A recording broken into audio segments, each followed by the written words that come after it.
కనీసం అక్కడ చావు బతుకుల్లో ఒక బిడ్డ ప్రాణం కుట్టిపిట్లాడుతుంది. కనీసం ఇండస్ట్రీ వాళ్ళు అందరూ ఈయనేదో ఇప్పుడు ముఖ్యమంత్రి గారు అన్నారు కాలు ఇరిగిందా సెక్యూరిటీ ఇస్తాడా? ఇక్కడికే సెక్యూరిటీ ఇవ్వలేదు, అక్కడికి ఆర్టిస్ట్ వస్తే హాస్పిటల్లో ఆయన కాకపోయినా సార్ ఇంకా వేరే వాళ్ళు ఎవరైనా ఏ ఆర్టిస్ట్ వచ్చినా, చిన్న ఆర్టిస్ట్ వచ్చినా హాస్పిటల్లో అడావిడి ఉండదు. వచ్చిన ఆర్టిస్ట్ వచ్చారు, నాని వచ్చాడు, నాని వస్తే మామూలుగా ఉంటుందా? రాణా వచ్చాడు, రాణా వస్తే మామూలుగా ఉంటుందా? మళ్ళీ అక్కడ ఒక తొక్కిసలాట పేషెంట్స్. ఈయన సెక్యూరిటీ ఇస్తాడు అక్కడ? ఈ చీఫ్ మినిస్టర్ మాట్లాడినట్టు ఇస్తాడు, ఇక్కడే ఇవ్వలేకపోయాడు, అక్కడ ఇస్తాడు సెక్యూరిటీ. మళ్ళీ అక్కడ ఇంకో 2 సావులు జరగాల, లేకపోతే పేషెంట్స్ అనారోగ్యంతో హాస్పిటల్ ఉన్న పేషెంట్స్ ఇబ్బంది పడాలా? కామన్ సెన్స్ ఉంటే ఆలోచించాలి. ఆ సెన్స్ ఉన్న బట్టి ఇప్పుడు వెళ్ళి హడావిడి చేయటం కాదు. ఆ పిల్లలకి ఏం కావాలో చూస్తే ముందు పిల్లలు మొన్న అల్లు అరవింద్ గారు వెళ్ళారు సార్, అంత పెద్ద సెక్యూరిటీ ఏమి ఇవ్వలేదు, మామూలుగానే వెళ్ళొచ్చారు కదా. అల్లు అరవింద్ కును ఆర్టిస్టులకి తేడా ఉంటుంది. ఇప్పుడు అంబానీ వచ్చినా కూడా సెక్యూరిటీ అవసరంలా.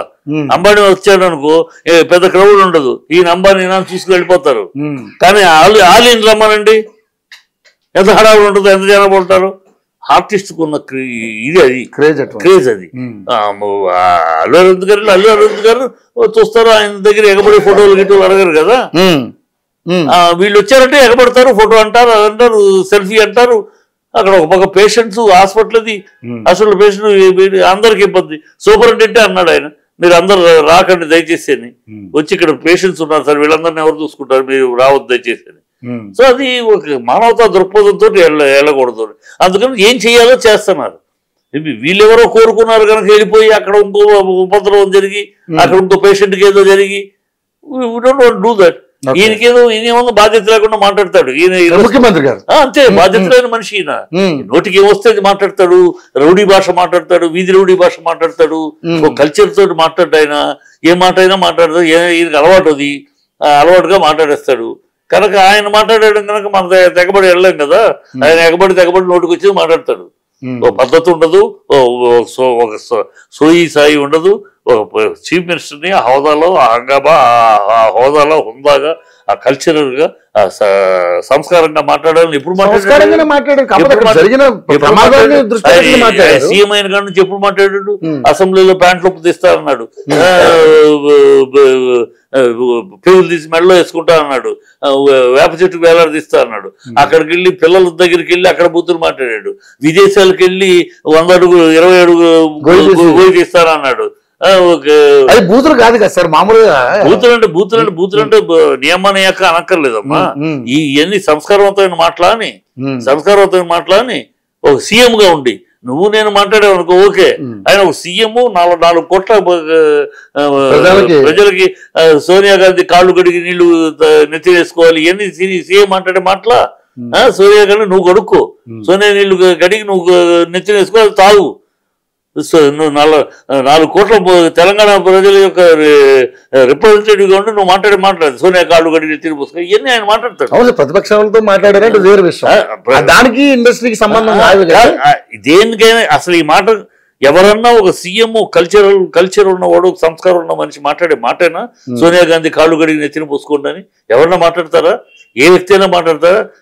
నీకు అభిమానం ఉంటే అభిమానం. నేను మొన్నగా తిట్టావు, చంద్రబాబు పక్కన సామంతరెడ్డి గారు ఇష్టం వచ్చాడు తిప్పావు, రక్తం తాగే పోతావు అన్నావు, అది అన్నావు.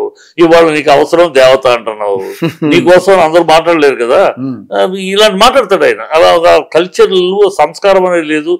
ఏదో ఇంకా ఆ రియల్ ఎస్టేట్ వాటిలో ఆ రోజుల్లో ఆ రియల్ ఎస్టేట్ వ్యాపారాల్లో మాట్లాడే తీరులుగానే మాట్లాడుతున్నారు తప్పితే సీఎంని 4 కోట్ల తెలంగాణ ప్రజల యొక్క రిప్రజెంటేటివ్ అని ఆ స్థాయిలో ఆ హోదాలో మాట్లాడాలి. అసెంబ్లీ అయినా అంతే, బయట అయినా అంతే. సీఎం అని చూడకుండా చాలా మంది రకరకాలుగా మాట్లాడుతున్నారు, వాళ్ళ గురించి ఏం మాట్లాడాలి? ఇలా మాట్లాడితే అలాగే మాట్లాడతారమ్మా. సీఎం తన కల్చర్ తన హోదాను కాపాడుకోకపోతే ఎవరైనా హోదాను మోడీనే మాట్లాడుతున్నారు. హోదాను కాపాడుకుంటున్న మోడీని ఎన్ని మాట్లాడుతున్నారు, ఎన్ని మాట్లాడారు, ఇంకా ఎన్ని మాట్లాడుతున్నారు.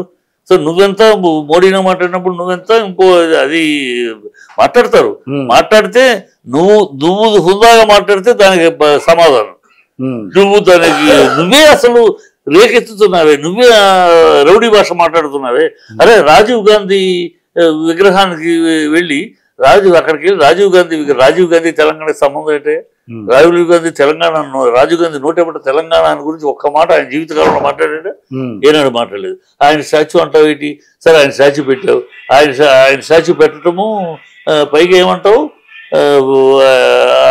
స్టాచ్యూ పెడుతూ ఈ స్థలము ఆ సన్నాసి కోసం అట్టు పెట్టుకున్నాడు. ఎవరా సన్నాసి? కేసీఆర్ సన్నాసి. కేసీఆర్ అనుభవం ఏంటి, ఆయన జీవితం ఏంటి, ఆయన చరిత్ర ఏంటి, నీ చరిత్ర ఏంటి? ఆయన 14 ఏళ్ళు ఒక పోరాటం చేసయ్యా, ఒక పోరాటం ఒకే ముక్కుసూటిగా అదే పోరాటం, తెలంగాణ తెలంగాణ తెలంగాణ పోరాటం చేసి 14 ఏళ్ళు పోరాటం చేసి సీఎంగా కూర్చున్నాడు. నీకు మళ్ళీ రాజీవ్ గాంధీ కాళ్ళు, రాహుల్ గాంధీ కాళ్ళు పిసికో, సోనియా గాంధీ కాళ్ళ దగ్గర కూర్చున్నా ముఖ్యమంత్రి ఎవరు? ఆయన 14 ఏళ్ళు శ్రమ చేశాడు, 14 ఏళ్ళు పోరాటం చేసి తెలంగాణ తెచ్చాడు. కానీ 10 ఏళ్ళు దోచుతున్నారని మాట్లాడుతున్నారు కదా సార్. దోచుకుతున్నారని మాట ఊతపోదం, అది ఊతపోదలే కానీ ఆయన సన్నాసి దోచుతున్నా 10 ఏళ్ళు ఖచ్చితంగా దోసు తింటే రాష్ట్రం ఎందుకు ఇలా ఎందుకు ఉంటుంది? చూడండి, ఎందుకు వీళ్ళకి ఎందుకు జనాలు సీట్లు ఓట్లు వేయలే ఇక్కడ సిటీలో డెవలప్మెంట్ చూసి. అక్కడ విలేజెస్ లో ఎందుకంటే ధరణి పోర్టు అనవసరం భ్రమ కల్పించారు, ఏదో పోతుంది అవన్నీ భయపడ్డారు. దళిత బంధు కొంచెం దెబ్బ కొట్టి ఇచ్చిన వాళ్ళు సంతోషపడ్డారు, ఎవరన్నా రాని వాళ్ళు ఎదురు తిరిగారు. సో ఇవన్నీ దోపిడీ అవినీతి అనేది ప్రతి ప్రభుత్వం, ప్రతి రాష్ట్రంలో అధికారంలో వచ్చిన ప్రభుత్వం గత ప్రభుత్వాన్ని అవినీతి అంటే మామూలు అయిపోయింది. ఇవాళ రాజకీయాలు అదే, ఏ రాష్ట్రం చూసినా అదే. తెలంగాణ చూసినా అంతే, ఆంధ్ర చూసినా అంతే, తమిళనాడు చూసినా అంతే, కర్ణాటక చూసినా ఏ రాష్ట్రం గెలవగానే నెక్స్ట్ మనం ఏం చేస్తామని కాకుండా ప్రజలకి గత ప్రభుత్వాన్ని తిట్టుకుంటూ కాలం గడిపేయటం.